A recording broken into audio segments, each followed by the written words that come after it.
Olá amigos investidores, estamos de volta para mais um vídeo. No vídeo de hoje a gente volta a falar do VISC11, fundo de tijolo do segmento de shops da Vinci Gestora. E vamos tratar do relatório do mês de setembro, sim, um relatório do mês de setembro que trata dos dividendos que vão ser pagos amanhã nesse mês de outubro. Mas antes a gente vai passar alguns números, algumas informações importantes para vocês sobre o fundo. Nos últimos 12 meses o fundo distribuiu um dividend yield equivalente a 11,2%. Sim, meus amigos, vocês não ouviram errado, 11,2%, que para fundo de tijolo é um yield espetacular. Mas tem motivo para isso, Adriano? Tem, meus amigos, e a gente vai falar exatamente sobre isso agora. O P sobre VP se encontra em 0,80, ou seja, o fundo está com 20% de desconto. É exatamente esse desconto que causa esse efeito aí positivo no dividend yield. Para quem não sabe, eu vou falar mais uma vez, quando o preço da cota cai, que é o que afeta esse P sobre VP e diminui esse P sobre VP, quando o preço da cota cai no mercado, o valor do dividend yield cresce. É exatamente por causa desse desconto, basicamente, que o fundo está agora, que o dividend yield está tão alto. Por isso mesmo que eu faço aquele velho e bom que ajuste, que é o que eu considero ideal para a gente analisar, esse dividend yield real nos últimos 12 meses. É fazer o ajuste da cota de mercado e colocar ela como se fosse o valor da cota patrimonial, deixando o P sobre VP 1. Nesse caso, esse yield cai de 11,2 para 8,9, o que é nada mais nada menos que um dividend yield apenas ok para fundo de tijolo. Fundo de tijolo bom, top, paga mais ou menos entre 8% e 9%. Alguns até um pouquinho mais, chegam no 10%, até ultrapassam 10% por causa da alavancagem. Esse fundo tem alavancagem? Também tem, aliás, é uma característica dos fundos de tijolos, ter alavancagem. Mas a alavancagem desse aqui é bem controlada. Normalmente quando tem uma alavancagem assim, acima do normal, ou seja, 25%, 30%, 35%, é que o fundo consegue distribuir um yield maior, como eu estava falando. Assim, por exemplo, entre 9,5%, 10%, 10,5%, normalmente é porque tem uma alavancagem maior, entre 25% e 30%, às vezes até um pouquinho mais. Para mim, acima de 25% já está perigosa. Então, tem que tomar cuidado com isso. A alavancagem desse aqui a gente vai citar daqui a pouco, novamente, como a gente vem citando nos últimos relatórios, está bem controlada. O dividendo distribuído nesse mês, ou seja, que vai ser pago amanhã, é de 80 centavos. É o menor dividendo distribuído, no mínimo, em agosto do ano passado. Em agosto do ano passado, distribuiu 92 centavos. E distribuiu 92 centavos no mês de agosto e setembro, se eu não me engano, e depois passou a distribuir R$1 durante vários meses. Tinha muita gente mal acostumada com esse fundo pagando R$1. E esse é um dos motivos que o fundo está tão descontado. Porque quando o fundo falou no relatório que poderia começar a distribuir menos, o pessoal já disse, o fundo vai distribuir menos a partir do mês que vem, o pessoal começou a vender as cotas. Outro motivo para essa queda no valor da cota do VISC11 é que nesse mês, principalmente nesse mês de outubro, a gente está vendo uma queda generalizada de todos os fundos na nossa bolsa. Tanto o Fiagro, como fundo imobiliário, como Finfra estão caindo. Vários já estão abaixo do VP, até fundos que normalmente nunca ficam abaixo do VP, estão com desconto por causa dessa queda generalizada, principalmente porque houve um crescimento das taxas das NTNBs, fazendo muita gente migrar da renda variável, por exemplo, fundo de tijolos e até fundo de papel, e ir para a renda fixa, lá na NTNB, o Tesouro IPCA+.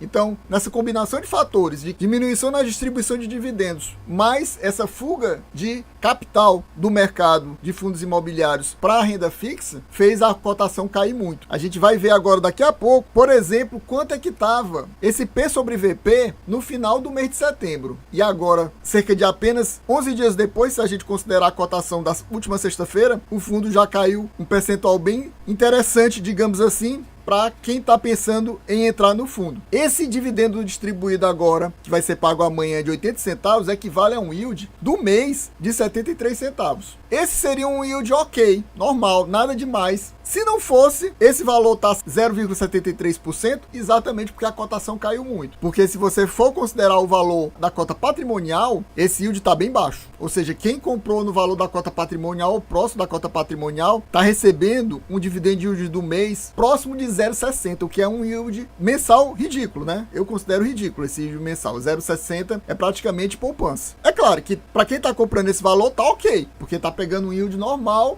e 0,73% ao mês te dá uma margenzinha boa em relação à poupança, que está pagando cerca de 0,60, um pouquinho abaixo de 0,60 atualmente, mas dá uma pequena vantagem. Mas para quem comprou mais caro não está um bom negócio não no momento. Até por isso que tem muita gente que faz essa migração. E até porque se a pessoa está tirando para investir nas NTNB, vai ter um retorno muito maior do que poupança. Diga-se de passagem, poupança é o pior investimento que você pode fazer. Eu comparei só a títulos comparativos mesmo, para você ver como tá ruim se você colocasse no valor patrimonial essa distribuição de dividendos. Entrando aqui no relatório, nessas informações gerais, a gente vamos fixar apenas nessas 3 informações que eu destaquei. O valor de mercado no final do mês de setembro era de R$ 107,90 e o valor patrimonial R$ 126,45, ou seja, o P sobre VP estava 0,86 nesse momento. Em relação à distribuição de dividendos, além dessa questão dos 80 centavos que estão sendo pagos, é importante saber que o fundo ainda conta com um resultado acumulado que não foi distribuído de 48 centavos. Esses 48 centavos, pessoal, pelas minhas contas, eu vou mostrar daqui a pouco, garante mais ou menos uns 6 meses de distribuição, aproximadamente. Mais ou menos isso, nesse patamar de 80 centavos. Então, pode-se dizer que está tranquilo para o fundo dos próximos 6 meses pagar esses 80 centavos que eles estão prometendo.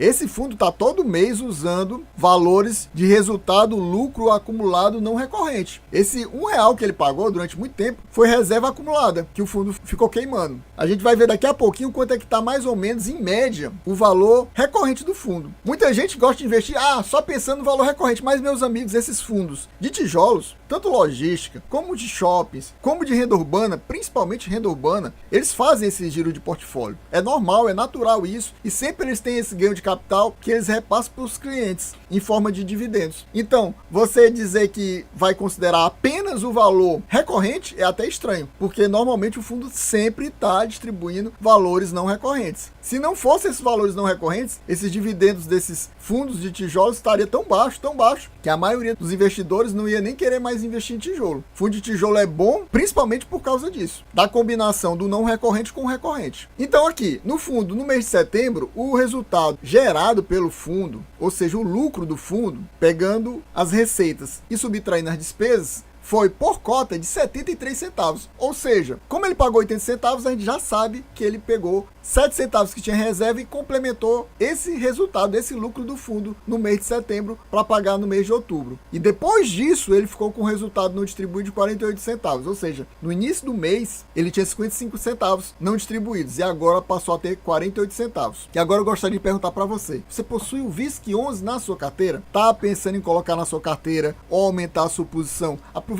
esse momento que o fundo está com esse descontaço de 20%? Ou, ao contrário disso, você está pensando em reduzir a sua posição ou zerar a sua posição para ir lá aplicar na NTNB, naquela renda fixazinha preguiçosa? Me diga aqui nos comentários para gente trocar informação, trocar figurinhas. Me diga quais são os seus fundos imobiliários de tijolos desse segmento aqui de shoppings, que eu direi quais são os meus. E meu amigo, se você ainda não é inscrito nesse canal, não perca mais seu tempo de forma alguma. Você quer ficar bem informado, seja sobre fundo imobiliário, Fiagro, FINFRE, até mesmo ação, se inscreva agorinha mesmo, não pense mais nada na sua vida. Escreva agora, já deixa aquele likezão. Também não pense mais nada, deixa o like antes de mais nada. Ative o sininho para receber as notificações dos próximos vídeos. Assim que sair, você assiste o mais breve possível para aumentar o engajamento. Desta forma, o YouTube distribui para mais pessoas e a gente consegue bater a meta de views o mais rápido possível e garantir mais uma leitura do relatório do mês de outubro, aqui do VISC11, lá para o meio do mês de novembro.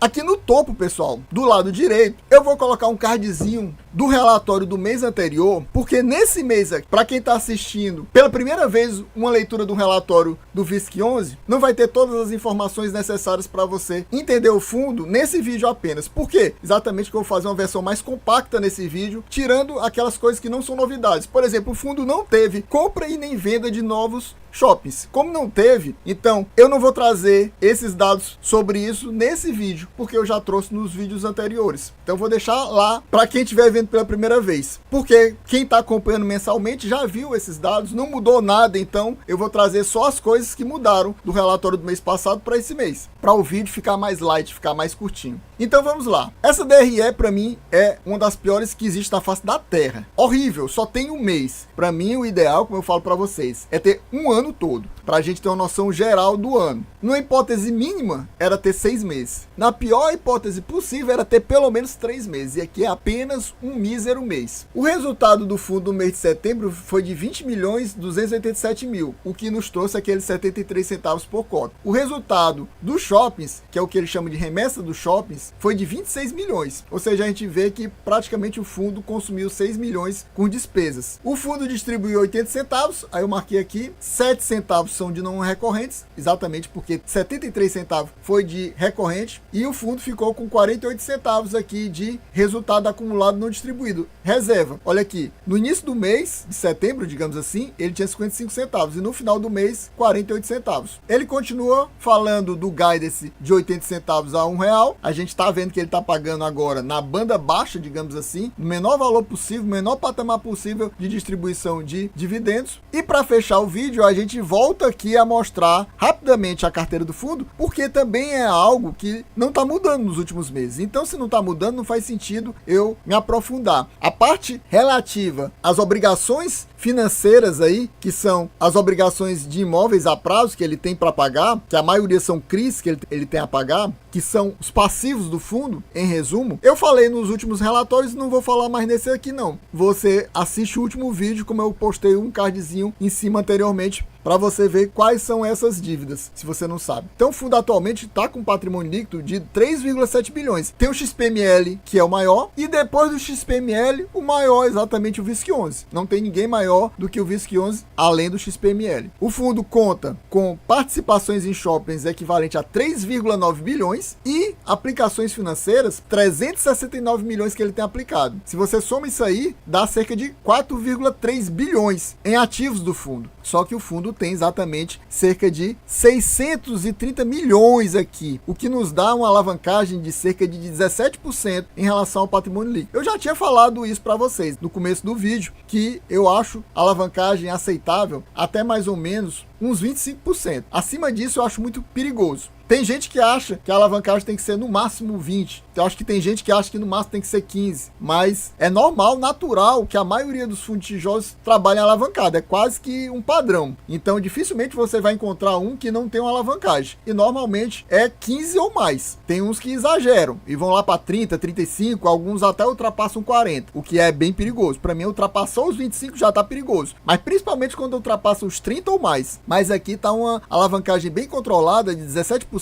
E ele ainda tem esse dinheiro em aplicações financeiras que ele poderia usar para abater essas obrigações. E normalmente ele usa esse valor aqui exatamente para fazer amortizações dessas dívidas do curto prazo. Então ele já tem esse dinheiro aqui. Se você fosse subtrair esse valor aqui, o fundo teria uma alavancagem de apenas 300 milhões. E 300 milhões seria cerca de 8% do patrimônio líquido do fundo. Ou seja, uma alavancagem bem mais tranquila ainda. Pessoal, então a gente vai ficando por aqui. Espero que vocês tenham gostado. Quem gostou já sabe. Se não for inscrito, inscreva agora mesmo. Já não pense mais nada. Também deixa aquele likezão também sem pensar em muita coisa. E comente aqui para ajudar a gente a aumentar a quantidade de views ao máximo para no próximo mês estarmos garantindo mais uma leitura do relatório do mês de outubro aqui do VISC11 da Vinci. É isso aí, valeu, até a próxima e fui!